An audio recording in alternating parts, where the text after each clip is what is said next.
Hello soulmates, welcome to my YouTube channel. In today's video, I'll be teaching you how to cut and also how to sew a unisex vintage shirt. So this shirt can either be worn by a guy or a lady. So if this is something you're interested in, please like, comment, share and subscribe. Thank you. So we'll start by cutting the back bodice. So for the back bodice, we'll be needing our shirt length and the shirt circumference. So for the shirt circumference, for female you measure your bust area, while for male you measure your chest area.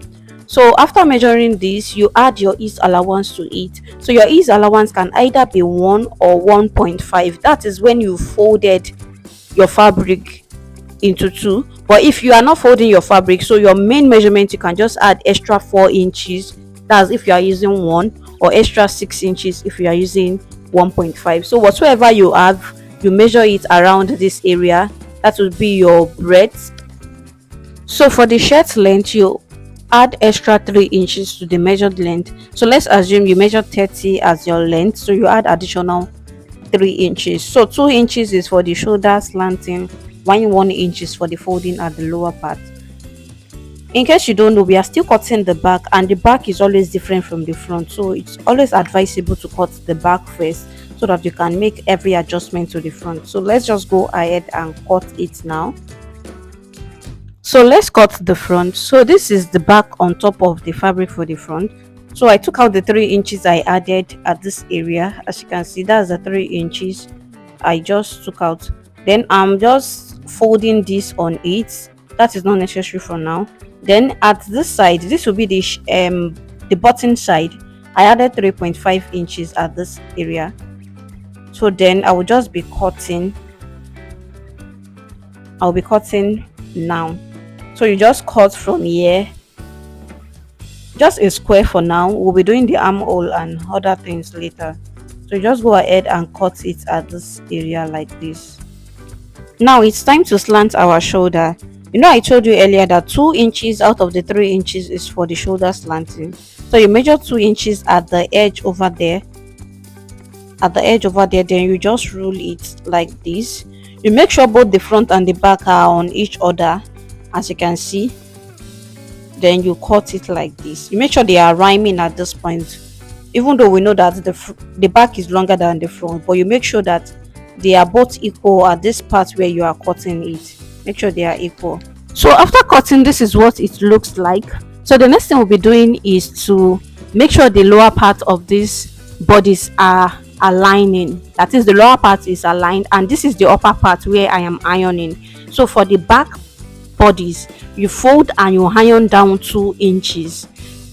When you fold and iron down 2 inches at this upper part, the lower part, that is for the back and the front, it is aligned. So you iron it down like this. So what I just iron is the 2 inches, and you know, because we slanted this area, this is why it is this slant. So now let's draw our neckline. So depending, I'm using 3 inches here from this curvy part, that shoot out part, I will measure 3 inches. Then for this part here, I will leave ½ inch at this upper part.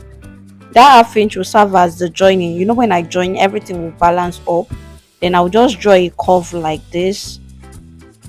I'm sorry, my head is blocking this. So I'll just draw a curve connecting this part like this. So this is what I have. Then I'll just cut it out. When you are cutting, please lift up the part you iron, so you don't cut it with the other part. You just lift up this part you've ironed, because that is just where we are cutting from. Lift it up, please, so that you won't make mistake. You lift it up, then you cut this out. As you can see, this is what I have.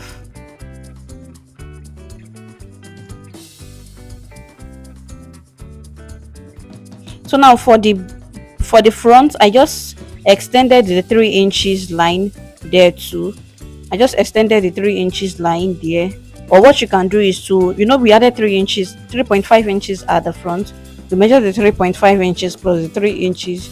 You measure it all together.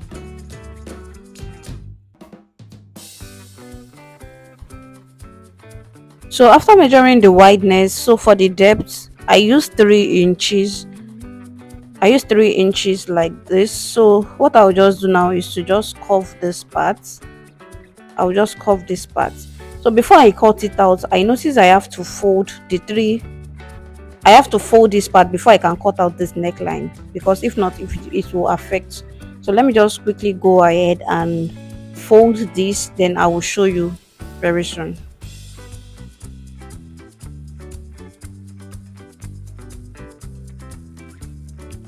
So before I show you that, I quickly want to measure my shoulder measurement. So your shoulder measurement, you add extra 1 inch to it because it has to be wide. It doesn't have to be your perfect shoulder measurement. So whatsoever you have, you measure it. Then on this back that is folded, you measure your armhole length. You measure your armhole length. So whatsoever you have as your armhole length, you just measure. Then you connect like this. Then after that, you draw your armhole curve at this area. You draw it at this area. If you want to place the front under it, you make sure the front and the back are rhyming at the lower part, not at this upper part, because you know it will be shorter. You make sure they are rhyming at the lower part. Then you cut both of them together like this. You make sure they are rhyming at the lower part. Then you cut it out.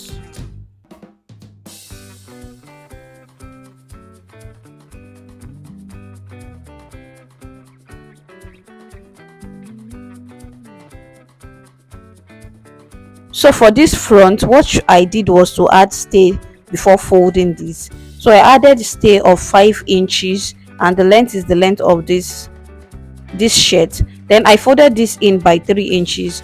You know, the what we added was 3.5, but I folded it in by 3 inches. The half will be for the overlapping of the button. As you can see, this neck area, if we cut it out just straight, it will affect the neck area. So now this is the back bodice. Then what I went ahead to cut out is the yoke for the back. If you don't have enough fabric, you can just skip this part, but if you have enough fabric, the length of this yoke should be like 6 to 7 inches. You cut it exactly like the back bodice, then you fold it in like I did, then you just pin it down so that it will be easy for you to sew.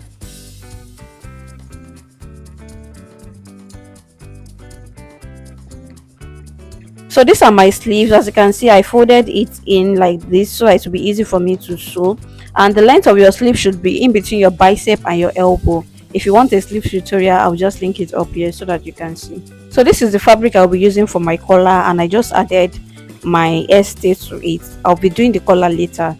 So let's start joining together. So the first thing you have to do is to sew down your yoke to the back bodice. Then after that, you join this by the shoulder. You just place this in between. Just make sure the joining is covering up. Then this is what I have after joining. This is what I have after you've ironed this down and everything. So the next thing to do is to go ahead and fix your sleeve. So after fixing the sleeve, I'll go ahead and sew the sides together with my sewing allowance. Then this is what I have. The next thing we'll be doing now is to open up this front. Yeah, this part we folded it in, we'll open it up like this. Then you sew with just 1 inch, just 1 inch inward. Then you return. So after sewing 1 inch, you will notch it at that 1 inch, exactly 1 inch. Then you cut out the part you've sewn. You cut out the part you've sewn so that when you turn, it will turn out well. So then you turn it out just like this. So you turn it out like this. So this is what it will look like. Then you do the same thing too for this other side. Then the next thing you'll be doing is to measure round. You measure round the collar to know the measurement. So whatsoever you have there, you measure it on your collar. For me, the length of my collar will be the length I measured right there on the shirt. So whatever you measured, you divide by 2, then you add your sewing allowance. So I'm adding ½ inch just for the sewing allowance. Yes, and the height of this collar, it is 4 inches, 4.5 inches rather. the height of this collar is 4.5 inches at this part that is high, but at this other part here I took out 1 inch, then I slant it. That is why that side is shorter than the middle point. So the middle point is 4.5, while this other side is 3.5. So now the next thing is just to sew round. Then after sewing round, this is what I have.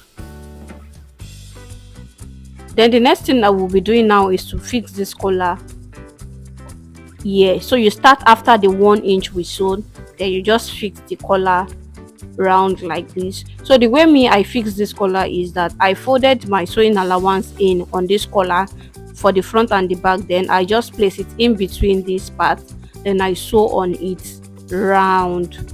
So that was how I fixed my collar. So I place it in between the collar, the shirt in between the collar, then I sew round. So after sewing, this is what I have. So for this side over here, that 1 inch we sewn, so depending on how deep you want this to be, so you just fold this in, then you iron it down.